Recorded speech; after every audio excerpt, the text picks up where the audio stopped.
بسم اللہ الرحمن الرحیم۔ رسول اللہ صلی اللہ علیہ وآلہ وسلم نے فرمایا، اللہ نے تمہیں 3 آفتوں سے بچا لیا ہے۔ ایک یہ کہ تمہارا نبی تم پر ایسی بد دعا نہیں کرے گا کہ تم سب ہلاک ہو جاؤ۔ دوسری یہ کہ اہل باطل اہل حق پر غالب نہیں آئیں گے۔ تیسری یہ کہ تم سب گمراہی پر متفق نہیں ہوگے۔ رسول اللہ صلی اللہ علیہ وآلہ وسلم نے فرمایا، میری تمام امت کو معاف کیا جائے گا سوائے گناہوں کو کھلم کھلا کرنے والوں کے، اور گناہوں کو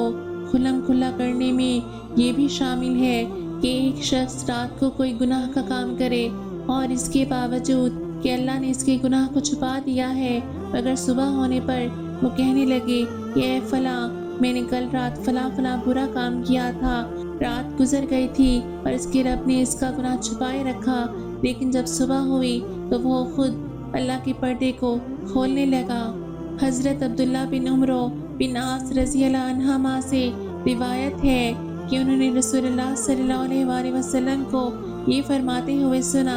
جب تم مؤذن کو سنو تو اس طرح سے کہو جیسے وہ کہتا ہے، پھر مجھ پر درود بھیجو، کیونکہ جو مجھ پر ایک دفعہ درود بھیجتا ہے اللہ تعالیٰ اس کے بدلے میں اس پر 10 رحمتیں نازل فرماتا ہے۔